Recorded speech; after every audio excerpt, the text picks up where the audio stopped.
ముందు కదా బాగా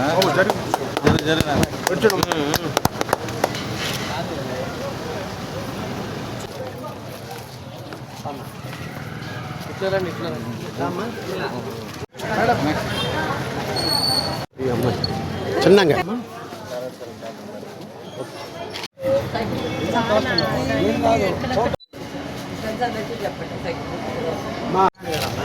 అబ్బాయికి చెప్పు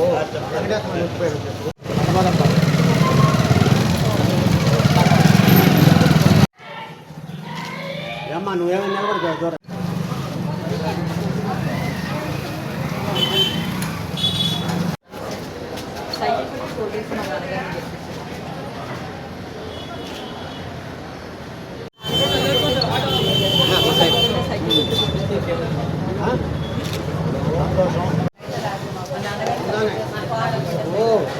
గోడలా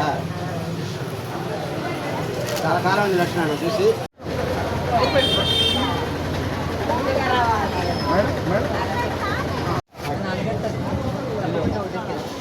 అందరికి చెప్పాను ఒకసారి చూడండి కూడా చెప్పండి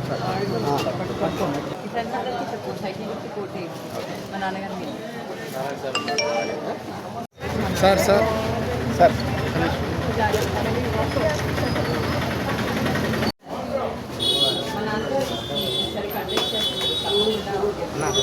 కొంచెం స్టెప్ వెనకేసుకో మీరు తీసుకోవా అందరికీ నమస్కారం అండి. నా పేరు షర్ణి పొంగురు. నేను మాజీ మంత్రి నారాయణ గారి కుమార్తెనండి. ఈరోజు నేను 10వ డివిజన్లో కృష్ణమందిరం వీధిలో క్యాంపెయినింగ్ చేయడానికి వచ్చానండి. డోర్ టు డోర్ వెళ్తున్నాను, ప్రజల కష్టాలు తెలుసుకుంటున్నాను. మా నాన్నగారు 2014 నుంచి 2019 వరకు మినిస్టర్గా చేశారండి. మినిస్టర్గా చేసినప్పుడు టీడీపీ గవర్నమెంట్ ఉన్నప్పుడు ఎంతో అభివృద్ధి జరిగింది. మీరు ఈరోజు నేను క్యాంపెయినింగ్ చేస్తున్నప్పుడు మొన్నటి నుంచి ప్రచారం చేస్తున్నానండి, మా నాన్నగారికి సపోర్ట్ చేస్తున్నాను. క్యాంపెయినింగ్ చేస్తున్నప్పుడు డోర్ టు డోర్ వెళ్తున్నప్పుడు రోడ్లు చూస్తే అతి దారుణమైన స్థితిలో ఉన్నాయండి.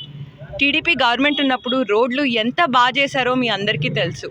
అదేవిధంగా కాలువలో చెత్త, మురికి, కంపు చాలా అన్హైజీనిక్గా ఉంది. పిల్లలు అక్కడే ఉంటున్నారు.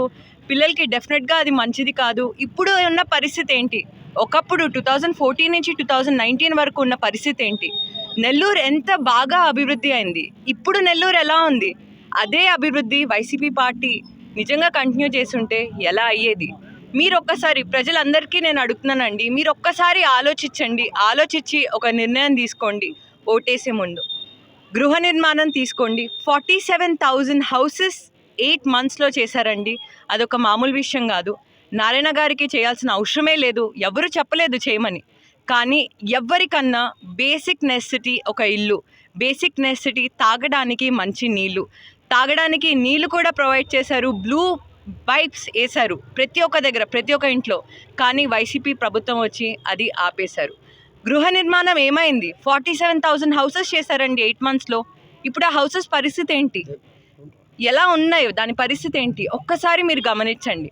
మీరు పార్క్స్ తీసుకోండి, అన్న క్యాంటీన్స్ తీసుకోండి, అదేవిధంగా మున్సిపల్ స్కూల్స్ తీసుకోండి. మున్సిపల్ స్కూల్స్లో ఫస్ట్ టైం బెంచెస్ పైన కూర్చొని పిల్లలు చదివే వాళ్ళు 2014 to 2019 ఇంగ్లీష్ మీడియం స్కూల్స్గా కన్వర్ట్ అయ్యాయి.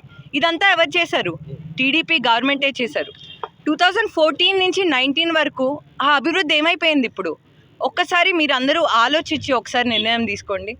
అండ్ ఇంకొక మెయిన్ థింగ్ అండి, నెల్లూరులో చాలా ఫంక్షన్ హాల్స్ ఉన్నాయి, కానీ నిరుపేద ప్రజలకి ఏం ఫంక్షన్ హాల్స్ ఉన్నాయి? 2014లో మా నాన్నగారు నారాయణ గారు ఇంకా టీడీపీ ప్రభుత్వం డెఫినెట్గా నిరుపేదలు కూడా ఒక ఫంక్షన్ హాల్ ఉండాలి అని ఫంక్షన్ హాల్ కట్టించారండి. కానీ అది కట్టించారు, అంతా పూర్తయిపోయింది. కానీ వైసీపీ గవర్నమెంట్ వచ్చి రేట్స్ పెంచేశారు. రేట్స్ పెంచడం వల్ల డెఫినెట్గా నిరుపేద ప్రజలు అక్కడ ఏ ఫంక్షన్ సెలబ్రేట్ చేసుకోరు. ఇలా రకరకాలుగా నెక్లెస్ రోడ్ తీసుకోండి, పార్క్స్ తీసుకోండి, ఏది తీసుకున్నా నెల్లూరు ఒక స్మార్ట్ సిటీగా అభివృద్ధి చేశారండి. కానీ ఆ అభివృద్ధి అక్కడే ఆగిపోయింది. ఇప్పుడు మీరు ఒక్కసారి గట్టిగా నిర్ణయం తీసుకోండి. ఒక్కసారి ఆలోచించి, మా నాన్నగారు డైరెక్ట్గా మినిస్ట్రీగా వచ్చారండి 2014 to 19. మా నాన్నగారికి ఎవరు చెప్పలేదు చేయమని.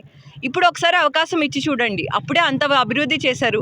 ఇప్పుడు ఖచ్చితంగా మీరు అవకాశం ఇస్తే నారాయణ గారు టీడీపీ ప్రభుత్వం ఎంతో బాగా అభివృద్ధి చేస్తారు. నెల్లూరుని స్మార్ట్ సిటీ చెయ్యాలి అంటే ఒక నారాయణ గారి వల్లే అవుతుంది.